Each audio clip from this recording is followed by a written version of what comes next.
El tema que vamos a tocar hoy tiene que ver con paternidad y con las diferentes clases de hijos que nosotros podemos llegar a ver, no solo en la Biblia, sino en nuestra realidad espiritual dentro de la iglesia.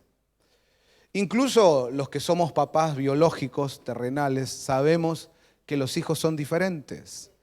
Si tuviste varios hijos, lo podés comprobar muy fácilmente. Si no tenés varios hijos, ¿qué estás esperando? Por lo menos uno más, adoptá, agrandá la familia.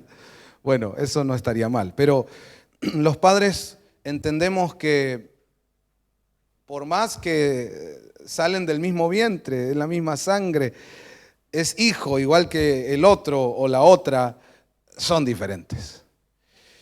Y del mismo modo pasa en la casa del Señor a nivel espiritual. El tema es que dentro de lo que es la familia biológica, la diferencia que hay entre los hijos no siempre molesta, no siempre daña, no siempre es algo negativo. A veces solamente son distintos, distintas maneras de ser, distinto temperamento, distintas vocaciones, distintas pasiones. Eso no molesta, eso está bien incluso, la diversidad, buenísimo. Pero hay otras diferencias que sí ya traen algunos perjuicios, ¿no? Por ejemplo, el hijo que es obediente y agrada a los padres y el hijo que es un dolor de cabeza. Y parece que cada día se especializa en la desobediencia, ¿no? Ahí ya empieza a afectar a la casa. Es decir, hay diferencias que están buenas o que son solo eso, diferencias. Incluso las diferencias tienen su connotación positiva porque nos lleva a la diversidad. Buenísimo. Pero hay otras diferencias que no deberían darse. Y ya estoy enfocándome ahora en la casa de Dios, en la iglesia del Señor Jesucristo. Hay diferencias que empiezan a dañar. Entonces, en base a eso, debiéramos como iglesia del Señor prestar más atención y no permitir esas diferencias. Hay áreas, hay campos de la vida, incluso del ministerio, donde está bien las diferencias, incluso son positivas. Pero en otras cuestiones no las deberíamos permitir. Por ejemplo, en lo que acabo de mencionar, las desobediencias, las rebeldías, la falta de compromiso. Tendríamos que empezar a trabajar más sobre eso como iglesia. Lo que pasa es que eso te hace una casa y ya no eres un local que solo quiere rejuntar personas. Ustedes saben que puede haber un terreno, por ejemplo, ¿no? Y un montonazo de ladrillos, una montaña de arena y bolsas de, ¿qué? Cemento, gracias. Y uno puede decir, ¿he ahí una casa? Aunque el terreno está y los materiales están, pero un rejunte de ladrillos encimados uno arriba del otro no es una casa. Entonces, para que sea una casa, tiene que venir alguien a edificarla, a tomar a cada ladrillo y ponerlo en su lugar. Y ahí la cosa ya toma otro color y otra forma. ¿Se entiende? En la iglesia pasa igual. Un rejunte de personas en un lugar llamado iglesia no lo hace casa. Aunque hoy es moda decir, bienvenidos a casa. Esta es tu casa. La casa de tu casa trae gente a tu casa. Y todo es marketing, pero están perdiendo el concepto espiritual de casa de Dios. Si quieres que sea una casa, tienes que empezar a edificar, entendiendo que cada uno de nosotros venimos a ser un ladrillo. Y eso no lo digo yo, no lo tome como un insulto. El pastor me dijo cascote. ¡Ay! Que los hay.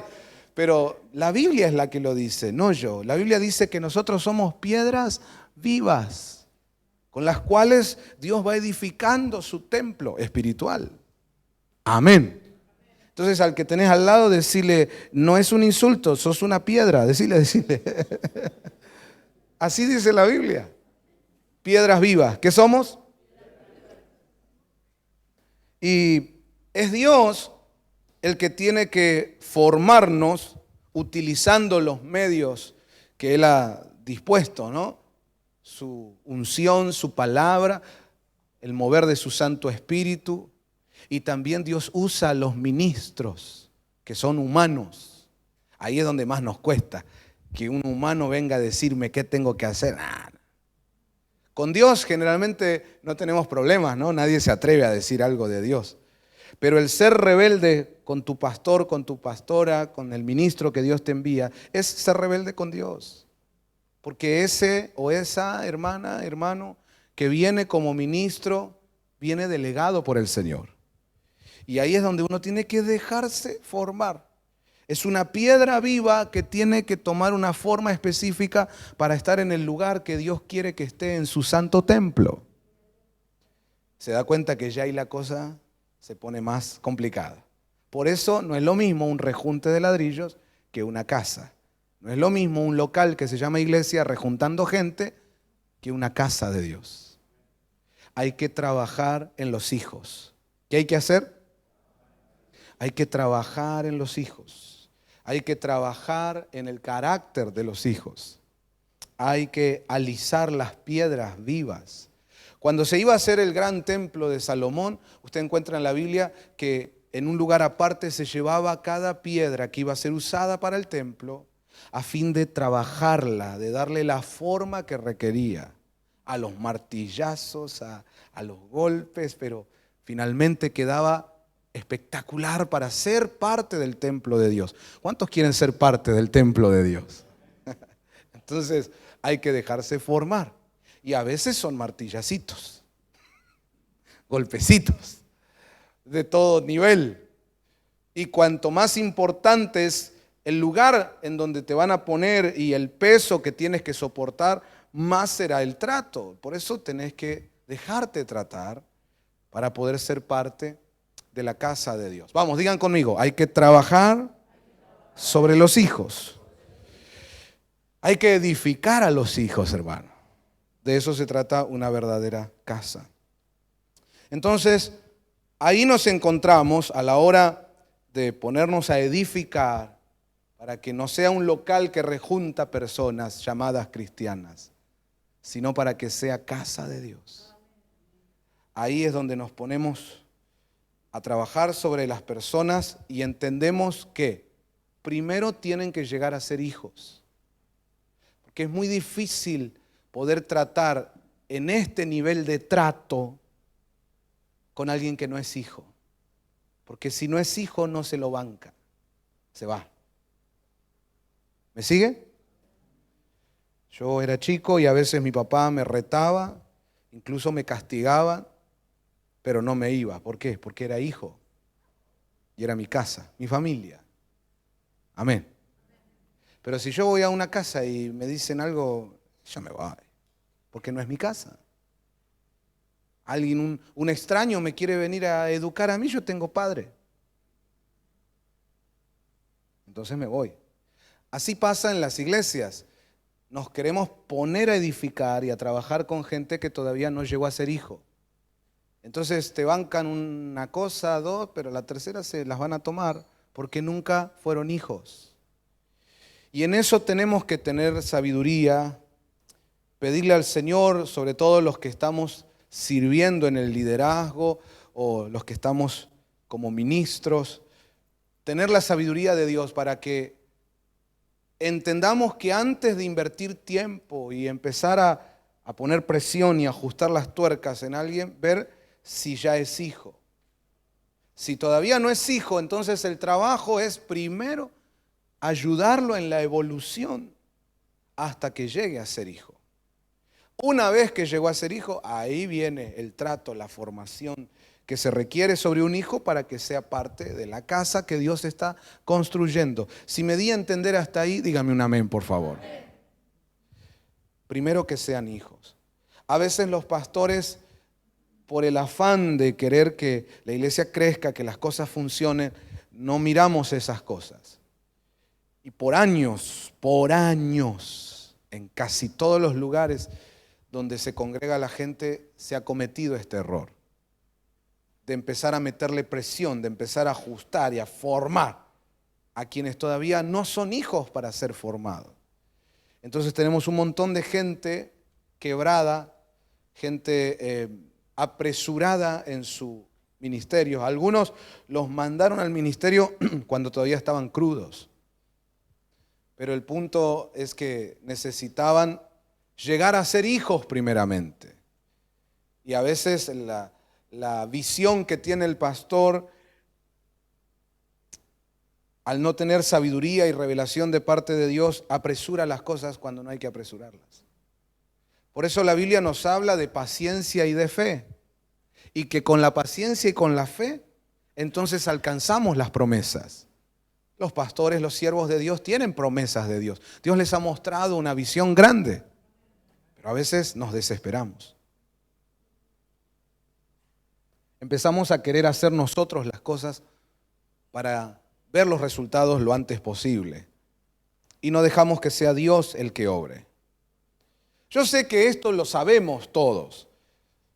¿Qué pastor no sabe esto que estoy diciendo? ¿Qué hermano que tiene años en la iglesia no ha escuchado, aunque sea una vez, acerca de esto? Conocemos este tema. De saberlo sabemos. El tema es que a la hora de vivirlo nos cuesta mucho.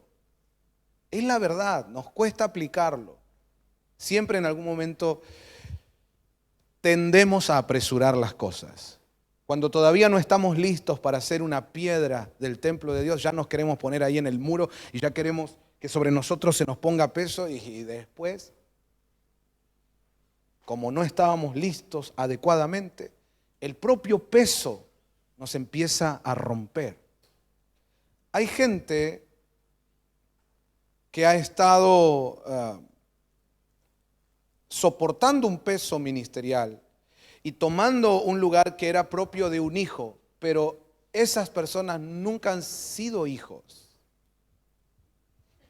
Entonces, de repente sufrieron cosas, le han marcado cosas dentro de la iglesia que al día de hoy lo tienen fuera del ministerio. O tal vez de vez en cuando tratan de ayudar, de servir en algo. Saben, porque son gente que conoce la palabra, saben que hay que servir a Dios y hay que estar disponible, pero los quiebres que vivieron, tanto fue lo que lo rompieron, fue muy duro el peso que tuvieron que soportar, porque estuvieron en lugares que todavía no les correspondía estar porque no eran hijos. Porque soportaron pesos que todavía no les correspondía soportar porque aún no eran hijos. Entonces ese rompimiento, esas lastimaduras, esas heridas, esas experiencias negativas, hoy los tienen confusos y a la defensiva. Y aunque por un lado saben que hay que servir a Dios, por otro no se quieren comprometer. Esto es un conflicto, ¿no? Y más de uno debe estar así. Y ahora, gracias a la palabra de Dios, el Señor nos abre los ojos y uno empieza a entender.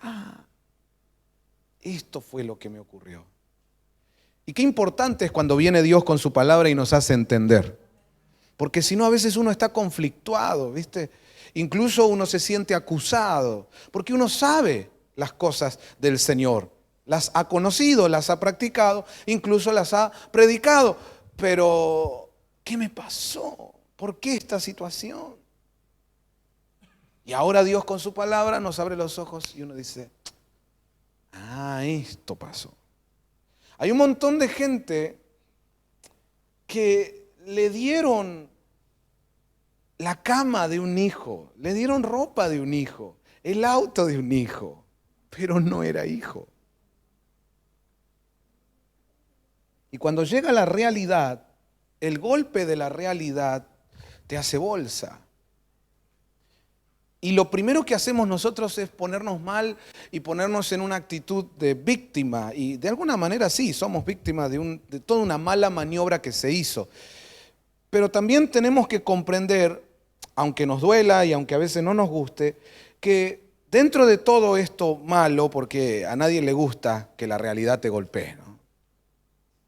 Pero dentro de esto triste, si se quiere, está bueno. ¿Por qué está bueno, pastor? Porque sale a la luz la realidad. Yo todavía no era hijo. Entonces, cuando uno lo entiende, se le aclaran muchas cosas en la cabecita, se le acomodan muchas cosas en el corazón. Y ahora uno puede decir, bueno, Señor, ahora quiero hacer las cosas bien. Quiero ser hijo. Y una vez que llego a ser hijo, hija, entonces que me empiecen a formar como tienen que formar a un hijo. Pero si todavía no eres hijo y ya te dieron el lugar de hijo, tarde o temprano eso va a saltar. ¿Me doy a entender? No nos gusta que salte. Nosotros, ya, es como que te llamen abogado sin haber ido a la universidad. Nos encanta, doctor, doctor, doctor. Y uno, ¿qué voy a andar aclarando? Dice. Me lo tomo con amor. Me dicen, doctor, bueno. Pero un día salta. Un día te llaman para un juicio donde está en juego la vida de una persona. Y todos los que te conocen dicen, doctor, doctor, este es su momento, ahora nos va a salvar usted. Y vos decís, pero yo no, ¿cómo les digo ahora? Después de 20 años que me dejé llamar doctor, ¿cómo les digo que les mentí 20 años? Pero a la vez tenés que hacer algo porque ahora estás en un juicio de verdad y la vida de una persona depende de eso. Un día te empezaron a decir ingeniero, ingeniero y vos contento. Ingeniero, pero no fuiste a la universidad. Fuiste el primer año y un contacto de un familiar tuyo te consiguió el título. ¿Te gustó eso? ¿A quién no le gusta, no? Sin esfuerzo obtener las cosas.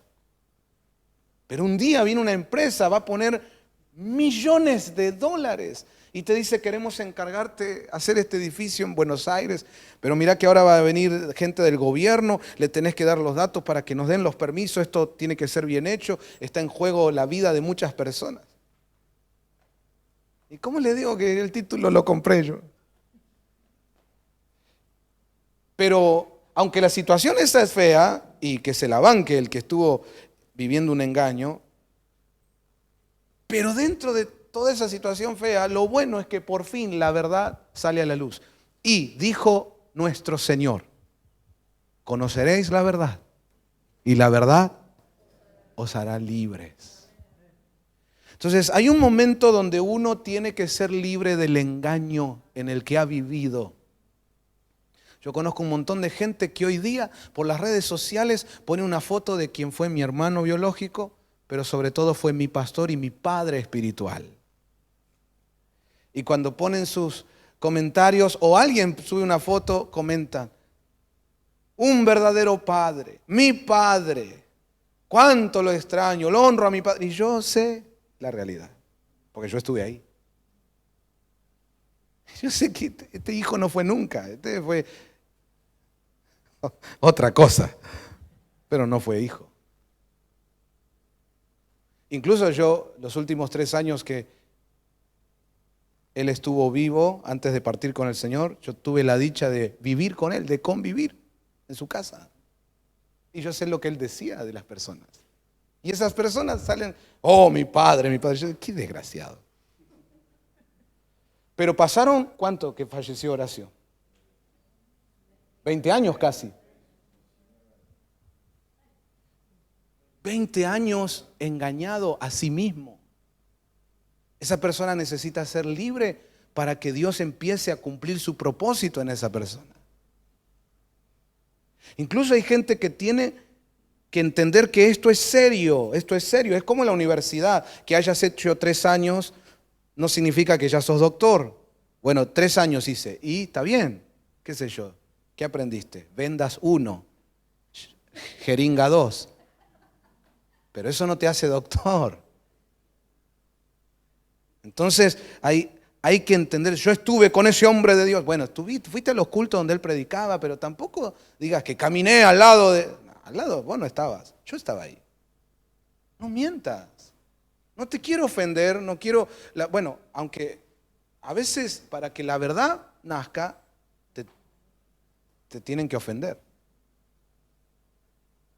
Pero tenés que entender que es importante aceptar. Vos no podés ir al gobierno de un país y exigirle, denme el título de doctor, porque yo hice 3 años. No, tenés que terminar. Entonces en el mundo espiritual es lo mismo. No te llames hijo cuando no eras hijo. Tal vez lo que eras era una oveja del pastor. Y eso está bien. Pero no eras hijo. No era tu padre, era tu pastor. Pero no padre. Incluso esto va para pastores también. Hay pastores que ahora creen que es una moda y le empiezan a decir a la gente de su congregación, díganme padre. Como aquel que decía, díganme licenciado. Licenciado, gracias. Muchas gracias. No, eso no es así, no es por imposición, no funciona así.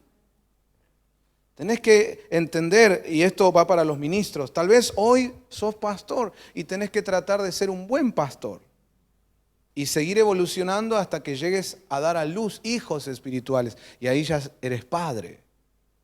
E incluso algunos ya han pasado por las dos facetas, pastor y padre, pero no siempre han sido buenos en las dos facetas. Yo conozco gente, don Carlos, que vos vas a la empresa y las personas de la empresa donde esa persona trabaja hablan maravillas. Este hombre es un ejemplo, es una columna de esta empresa, 25 años trabajando aquí y todos, falta que le pongan alfombra roja cuando entra. Pero en la casa vos le preguntás a los hijos. Entonces fue un gran gerente en su empresa, pero un mal padre. Y a veces hay buenos pastores, pero que son malos padres. Estoy hablando espiritualmente, también a veces pasa biológicamente. ¿Se entiende? Caso bíblico. David,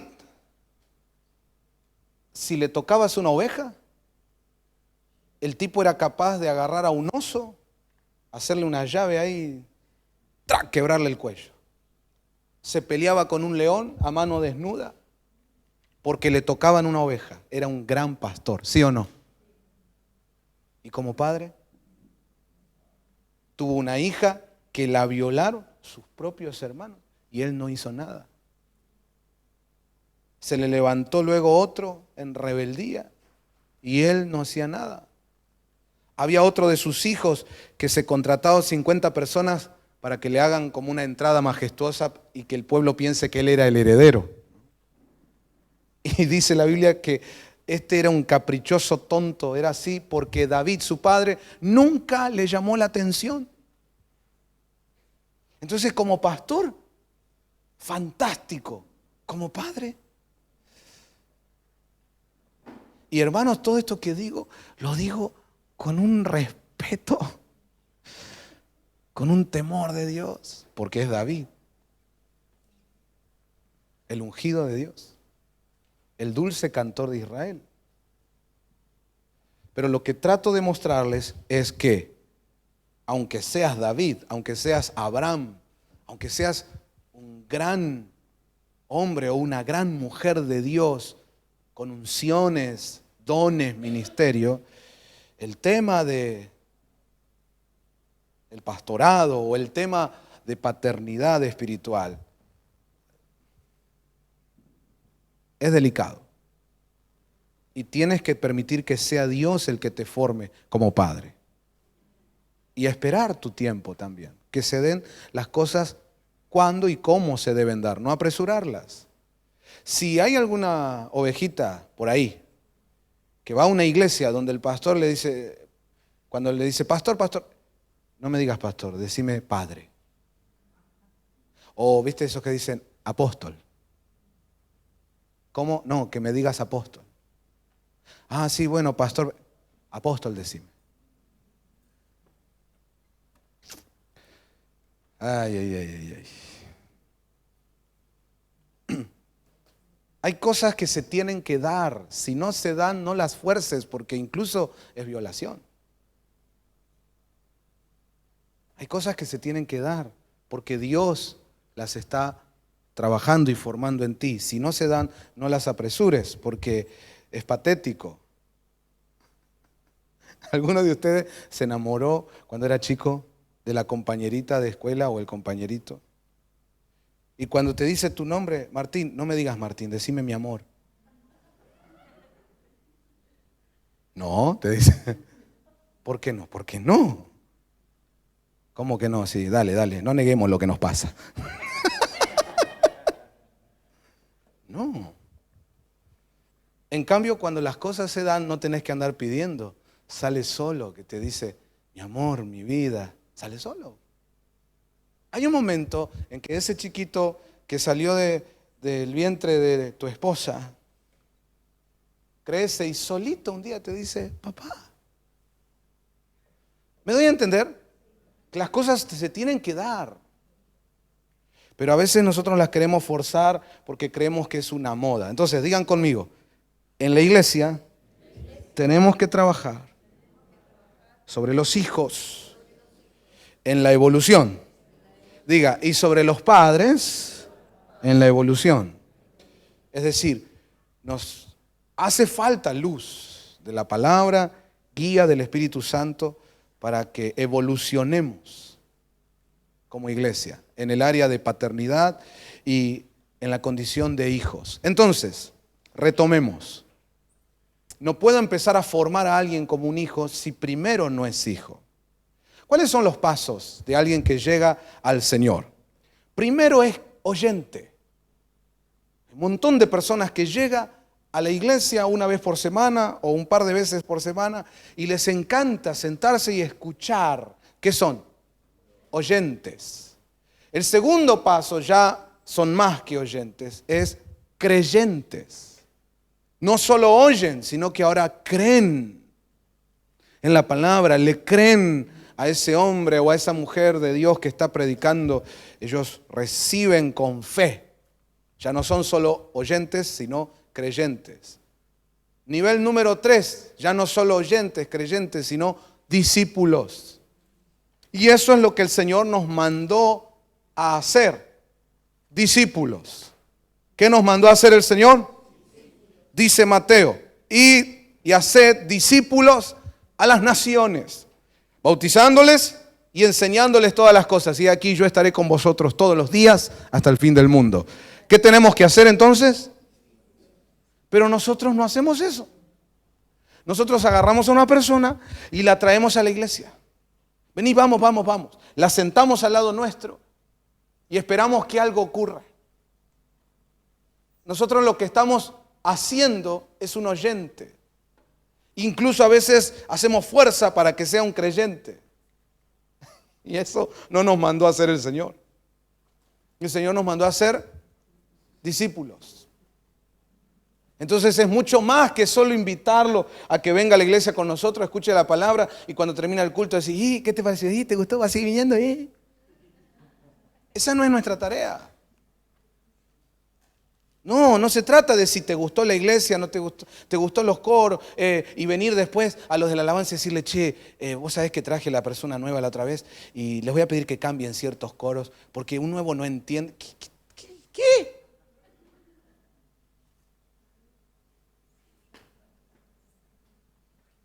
Al pastor dice, predique de otra forma, pastor. A los hermanos, vamos a cambiar. Y hay ministerios que cambian todo lo que es la iglesia porque quieren que el oyente que llegue diga, ay, qué lindo, me gustó la papa que comí acá.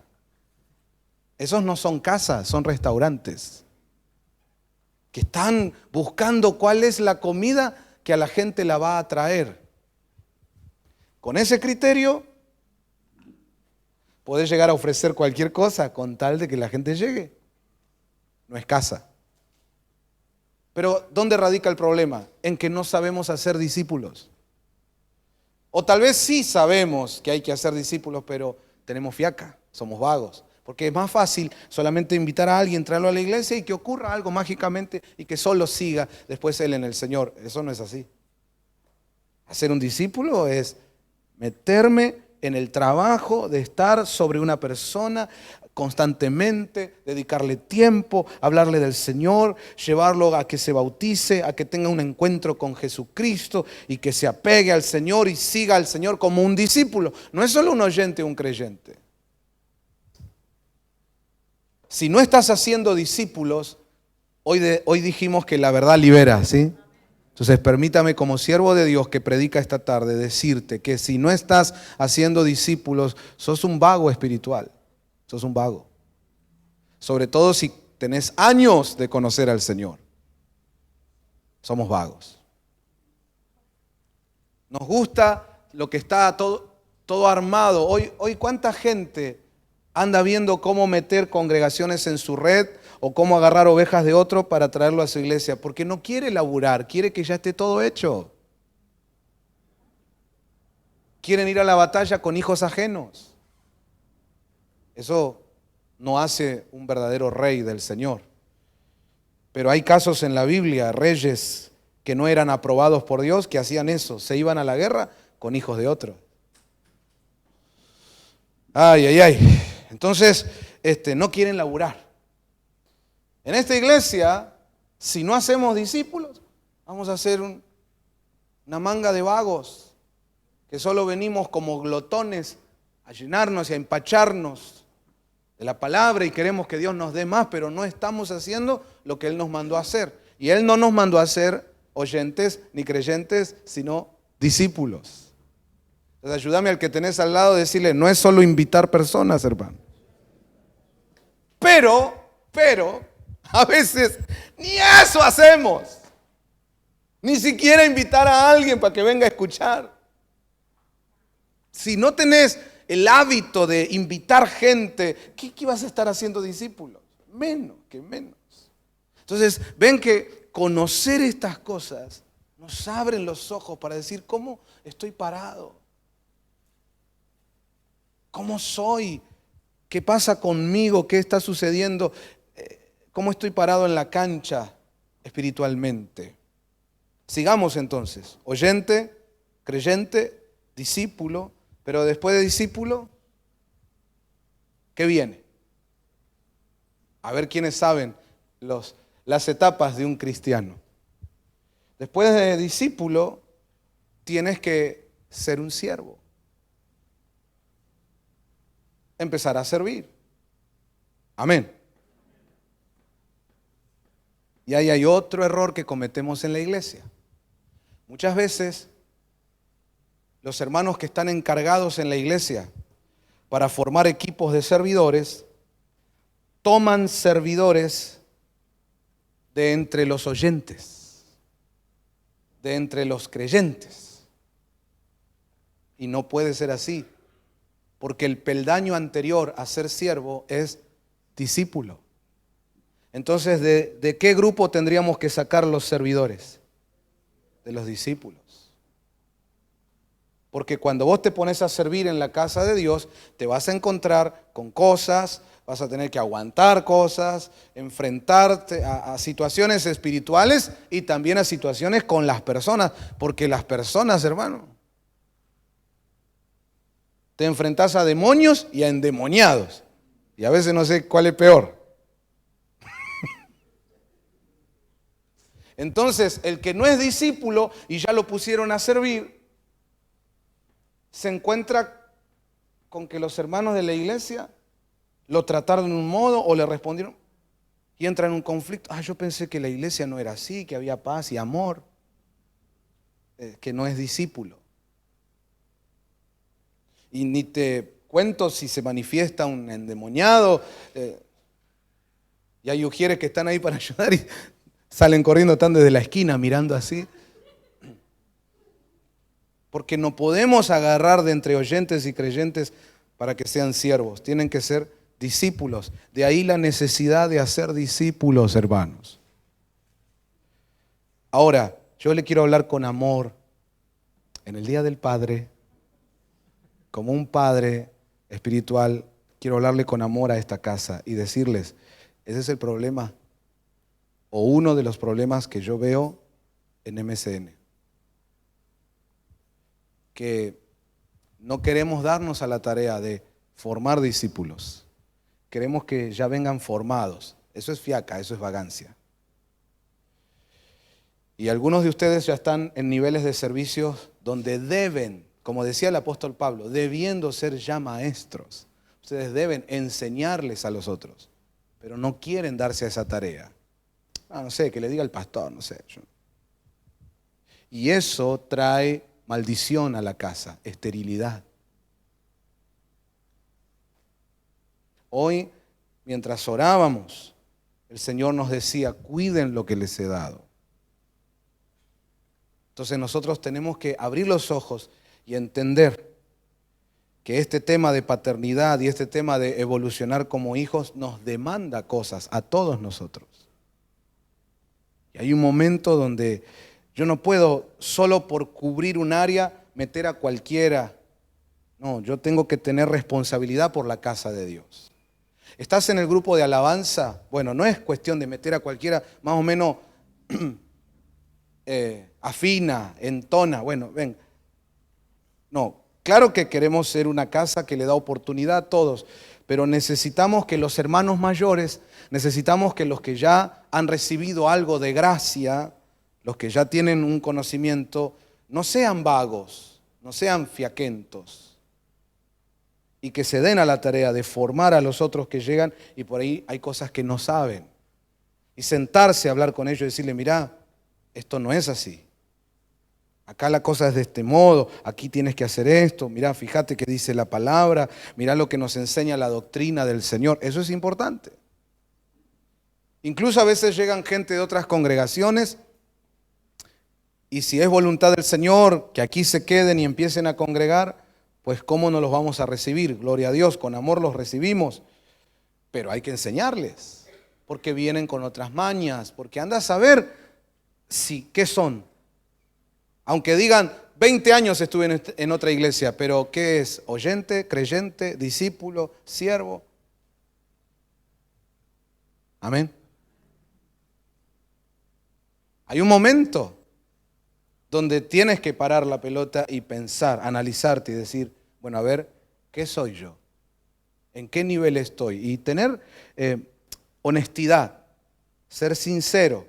No quieras ser licenciado si solo tienes 3 materias metidas en la universidad. Entonces, después de discípulo, viene siervo. Empezamos a servir y a tener un compromiso de servicio con la casa de Dios. Después de siervo, ¿qué viene? Jesús dijo, ya no os llamaré siervos, sino amigos. Entonces ya estás en un nivel espiritual más allá que solamente siervo de la casa. Y después de amigo, ¿cuál es el siguiente nivel? Hijo. Entonces miren que para llegar a ser hijo tuvimos que pasar todas estas estaciones. Vamos de nuevo. Oyente, ¿qué más? Creyente, luego discípulo, siervo, amigo y entonces hijo. Y una vez que llegamos a ser hijos, ahora recién tenemos que empezar a trabajar a ver qué clase de hijo.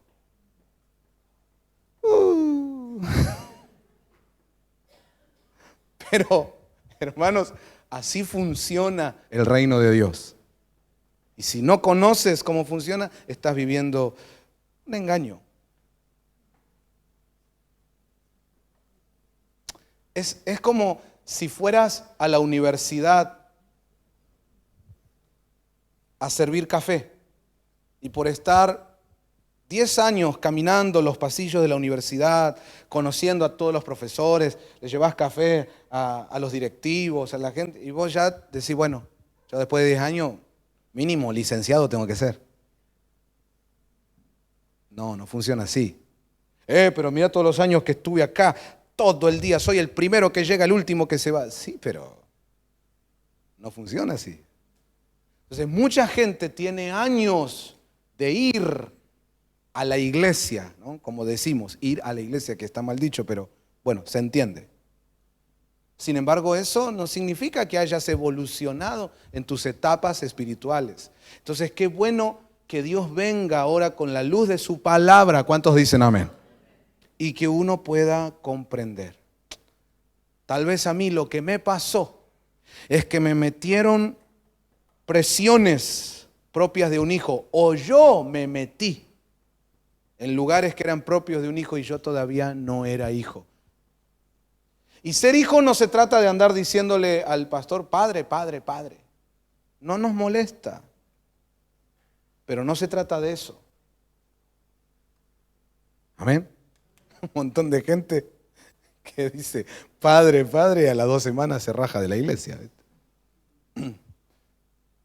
Entonces, más que palabras, es una actitud de vida, es una verdad que se hace carne en tu vida y la vives guiado por el Espíritu de Dios. Pero tiene que ser real, no inventado. Amén. Por eso tampoco sirve que los pastores, con tal de estar en la moda y decir yo también tengo hijos que me dicen padre, empiezan a manosear las almas y manipularlas con la emoción. Entonces le tocan las emociones y los sentimientos a la gente y la gente viene a decirle padre, padre, pero no es por revelación espiritual, sino que es por manoseo almático. Eso no sirve. Tarde o temprano eso se cae. Tiene que ser algo de Dios. Ahora, imagínense, si este tema que nosotros lo entendemos, lo creemos, con la ayuda del Señor tratamos de ir manejándolo, lo vemos que es delicado, lo vemos que es complicado, que no es moco de pavo, como decía mi vieja, que es un tema, todo un tema. Imagínense entonces en qué condiciones están todos nuestros hermanos en Cristo que ni creen en la paternidad espiritual. Que hasta se andan preguntando si eso es de Dios o no es de Dios. ¿Qué dice la Biblia? A nadie llamaréis padre. Papito, pero tenés que contextualizar cada versículo que lees, porque un texto sacado de contexto es un pretexto para decir lo que vos quieras.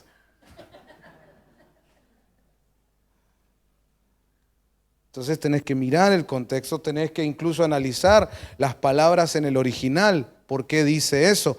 Porque si lo vamos a tomar literal, como lo pretenden tomar muchos, si lo vamos a tomar literal, a nadie llamaréis padre, entonces ¿por qué le decís papá a tu papá? ¿Y hoy qué le dijiste? ¿Feliz día de qué?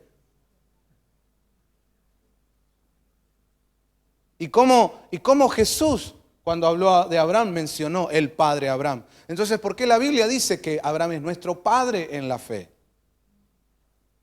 Si dice a nadie llaméis padre, a nadie es nadie.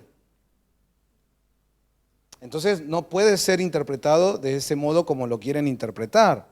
Se está refiriendo a otra cosa, que ya lo hemos estudiado aquí, lo que significa ese pasaje. Pero no lo voy a explicar ahora porque hay muchos vagos espirituales. Entonces es mejor que se pongan a estudiar. O vengan un día y con un buen espíritu le podemos charlar y compartir. Pero hay mucha gente que todavía está con eso de, no, eso de padre, ¿qué es eso? Eso no es de Dios. Miren lo que dice la Biblia, a nadie llamaréis padre. Ya no usen ese versículo, está mal usado, por favor. Si por lo menos búsquense un argumento mejor. Es que no lo van a encontrar porque claramente la Biblia habla de paternidad espiritual. Claramente, Pablo dice, vosotros podréis tener 10.000 ayos, 10.000 maestros, pero yo soy vuestro padre. ¿Y cómo el perito arquitecto de la iglesia se va a autollamar padre si Jesús le prohibiera decir padre? Como Timoteo, dice Timoteo, amado Timoteo, hijo en la fe. Bueno, pero ¿qué les voy a explicar a ustedes? Ustedes ya lo saben. Solo lo digo por algunos que espían por allá, por la transmisión. Pero qué bueno que lo podamos compartir. Y si hay gente que tiene dudas, conéctese con nosotros, que con amor, con un buen espíritu, le podemos compartir sobre este tema. Pero lo que quiero decir es, ¿en qué condiciones están los que ni siquiera creen, ni siquiera consideran el tema de la paternidad espiritual? Están tan lejos. Que el Señor nos ayude. Vamos, diga conmigo, en esta casa, Señor, te pedimos te rogamos, revélanos la paternidad y ayúdanos a evolucionar como hijos. Amén. Ahora entonces, quiero entrar a poder visualizar juntos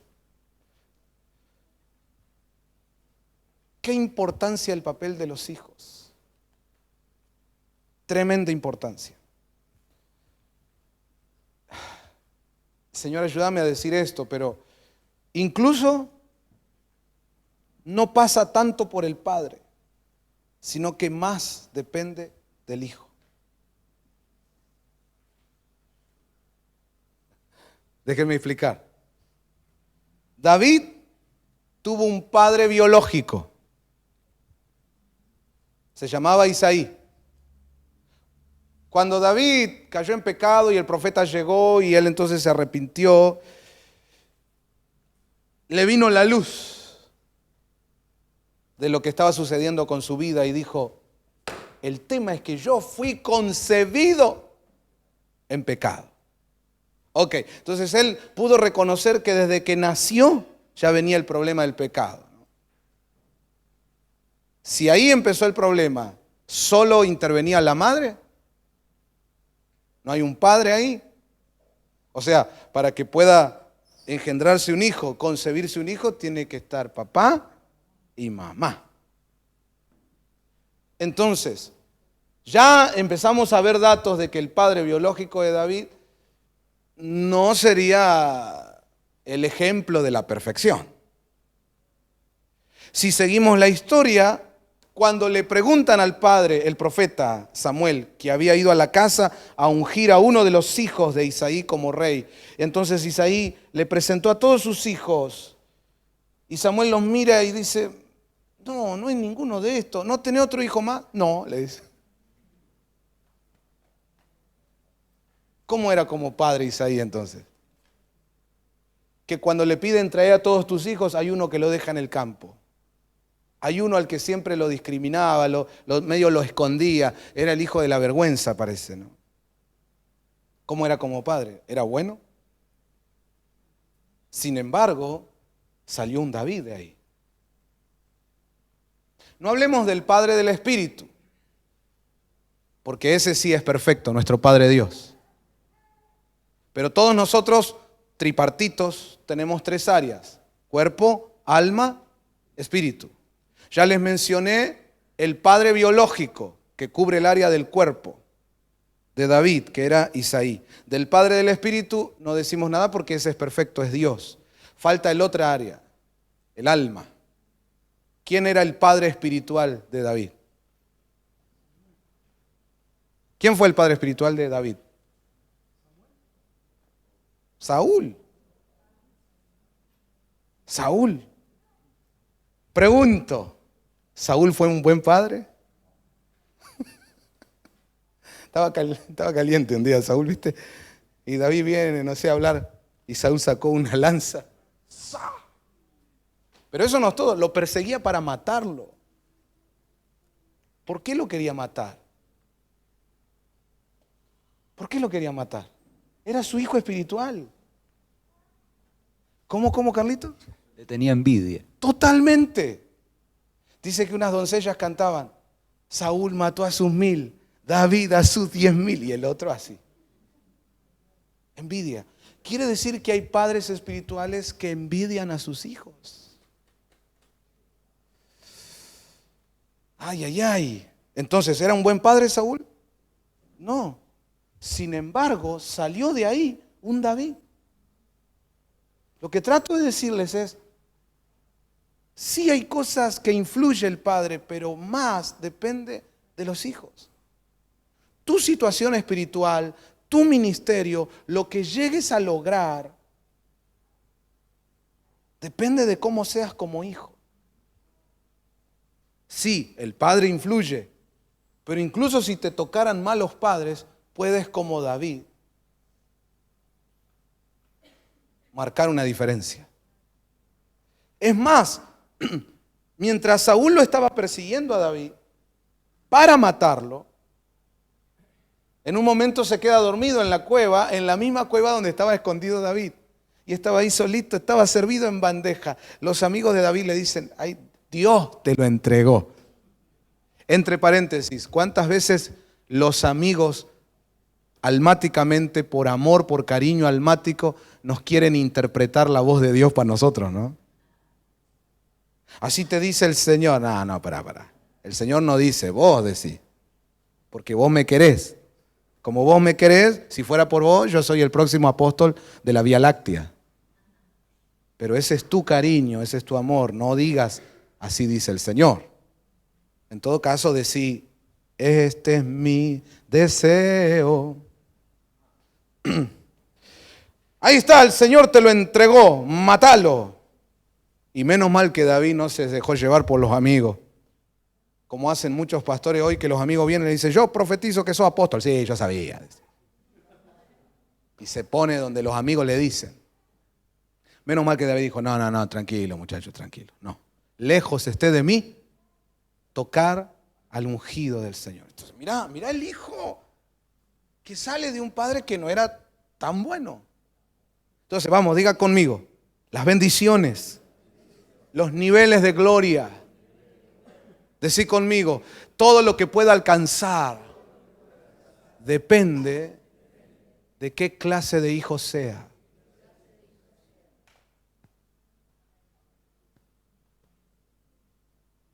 Qué bárbaro. Déjenme ir un poquito más.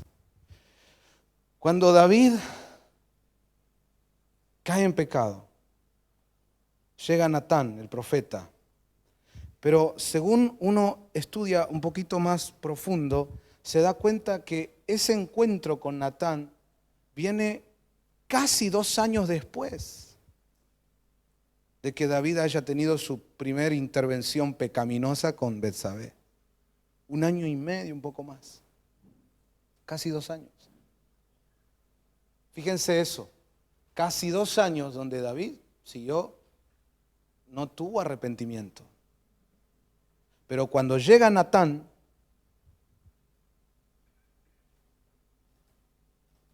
la atmósfera profética de Natán hace impacto con algo que había en David. David tenía unción profética. Entonces, al entrar en contacto con la atmósfera profética de Natán, le viene el arrepentimiento. Por eso los pastores tenemos que ser sabios, dejar que Dios nos guíe, porque a veces traer un invitado, un siervo, una sierva de Dios es clave para que alguien que tiene un receptor profético al entrar en contacto con una atmósfera profética, se libera. Y ni hablar si en nuestra propia casa se levantan profetas, evangelistas, apóstoles. Gloria a Dios. Incluso por eso hay gente que a veces se te aleja. Porque no me gusta cómo me miras. No. Ahí viene el profeta. Pero a David le hacía falta eso. David ya estaba en un nivel que ¿quién le iba a decir algo? Incluso el profeta tampoco vino como acá, vengo a traer una palabra. No, tranquilo, con una parábola. Pero su unción, su atmósfera profética. Y yo te pido que hagas eso. A veces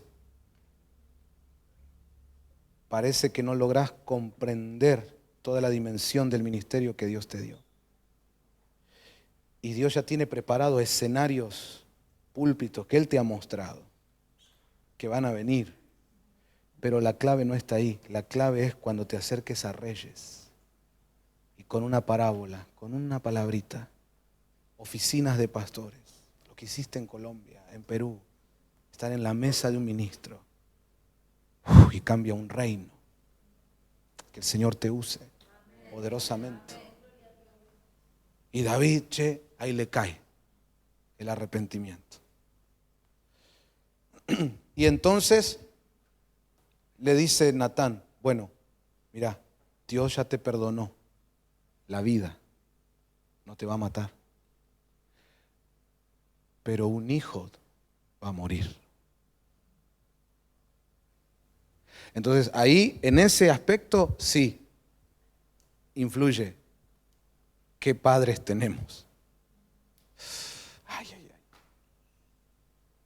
Pero salgamos de eso un poquito y miremos lo siguiente.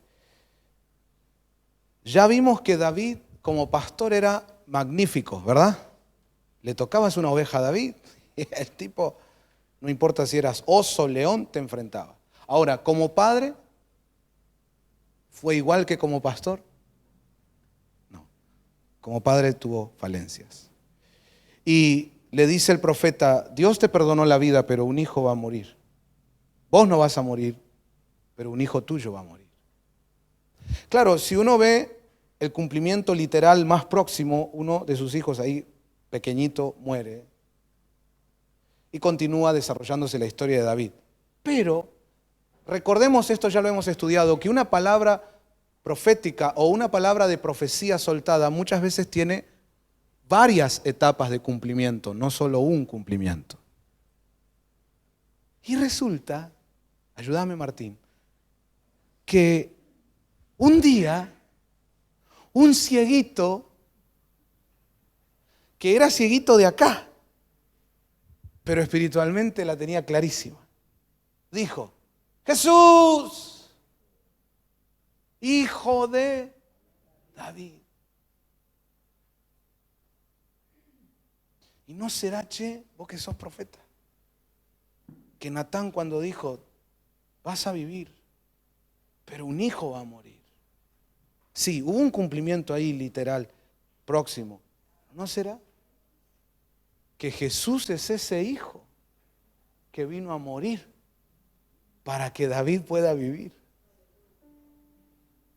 Jesús es ese hijo que murió en la cruz para que nosotros podamos vivir. Alguien tiene que celebrar eso y darle gloria al Señor.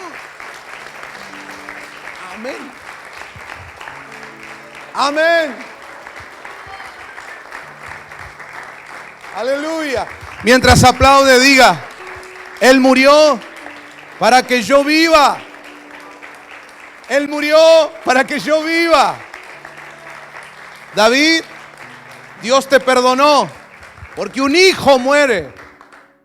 Lo que trato de mostrarles es, la Biblia te manifiesta que Jesús, dentro de la faceta terrenal, espiritual, ministerial, era hijo de David.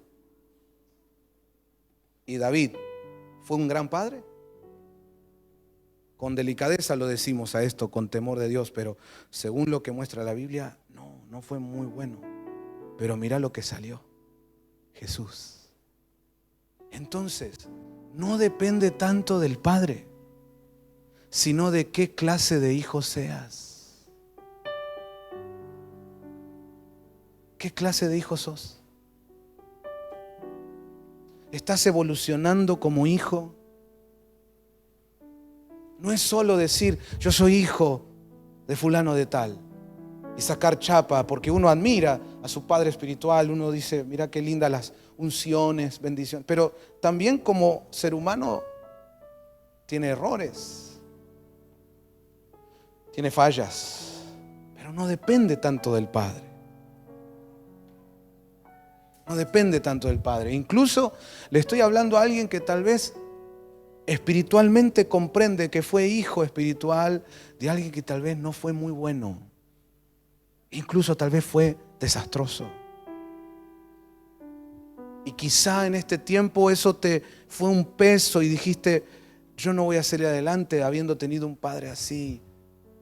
Pero hoy la palabra abre tus ojos y nos está mostrando, no depende tanto del padre, sino de qué clase de hijo seas. Incluso Saúl, que fue un padre espiritual pésimo, pudo tener un hijo que cuando lo pudo matar, le dijo, Padre. Me emociona. Lo estaba buscando para matar y a la mañana lo llama, Padre. Y le muestra el pedacito del manto. Dice, quiero que veas que yo no tengo nada en tu contra, que yo te amo, te bendigo. Tú eres el siervo, el ungido de Dios. Pero hoy en las redes sociales, cualquiera se cree con el derecho de hablar mal de su padre, incluso de escracharlo o decir cosas que muchas veces son mentiras y otras que aunque fueran ciertas. ¿Qué clase de hijo eres? Hubieron 2 hijos de Noé que cuando el padre se emborrachó y quedó desnudo, una vergüenza. Pero ellos no fueron a sacarle una foto y subirla a Facebook. A decir, miren, los que andan creyendo en este Noé, qué tanto diluvio ni diluvio, mirá. Yo les voy a mostrar, yo les voy a decir lo que es verdaderamente ese hombre. ¿A eso te dedicas? Pero hubieron hijos que ni siquiera entraron así para taparlo. Dice que agarraron el manto y caminaron, wow, Dios santo, mirando para otro lado, cubriendo la desnudez de su padre. Porque a veces incluso los hijos cubren al padre. Entonces, ¿qué clase de hijo eres? En esa historia de Noé, según la clase de hijos que eran, uno cayó bajo maldición para siempre. Los otros fueron bendecidos para siempre. ¿Cuántos quieren bendición para siempre? Entonces diga conmigo, no depende tanto del padre, sino de qué clase de hijo sea. Hoy te invito, se celebra, ¿no?, aquí en esta región del mundo al menos, el Día del Padre. Hoy te invito a reflexionar, ¿qué clase de hijo soy? A nivel biológico, pero también a nivel espiritual. ¿Ya llegué a ser hijo? Y si ya llegué a ser hijo, ¿qué clase de hijo soy? ¿Soy esos hijos que traen gozo al Padre? ¿Cómo soy como hijo? Cerremos nuestros ojos, inclinemos nuestros rostros. Aleluya.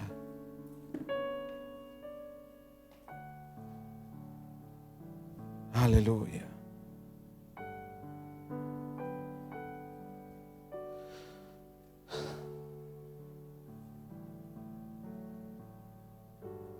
Permitamos que la dulce presencia de nuestro Padre bendito nos ministre por el Espíritu y la palabra. ¿Qué clase de hijo soy?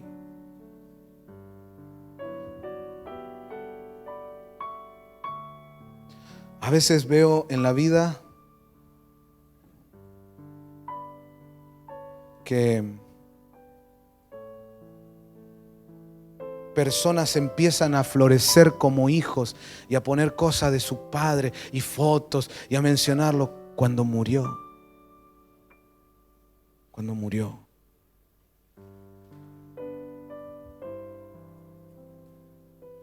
Yo te animo a que aproveches, disfrutes si los tenés en vida. A tus padres biológicos, tu padre espiritual. ¿Qué clase de hijo eres? Señor, gracias por la luz que nos arroja tu palabra, que nos pone en perspectiva, que nos aclara contundentemente las cosas.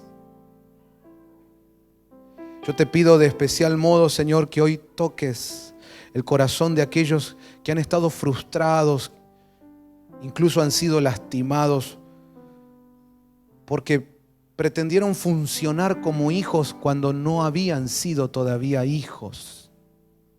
Tal vez solo eran discípulos o siervos, incluso amigos, pero no hijos. Y al no tener claro esto, han pasado situaciones que los rompieron, que incluso los alejaron del ministerio, del servicio, y hoy andan con miedo de servir. Hoy están a la defensiva, con temores para comprometerse. Pero yo te pido que hoy la luz de tu palabra les aclare, Señor. Les revele la verdad. Y la verdad los haga libres. Y que venga en este año de renuevo. Que venga, Señor, ese reinicio, esa nueva oportunidad. En el poderoso nombre de Jesús. Yo te lo pido, Señor. Te lo ruego. Con ese amor, esa gracia, esa misericordia que solo viene de ti, Señor. Que traigas ese milagro, esa bendición. Ahora, Señor. Abrazando y sanando el alma. Que la luz de tu palabra, Señor, hoy marque un antes y un después. Para que una vez más, Señor, tu hija que te sirve se levante. En el nombre de Jesús. Abba, Padre, Abba, Padre, yo te quiero, yo te amo.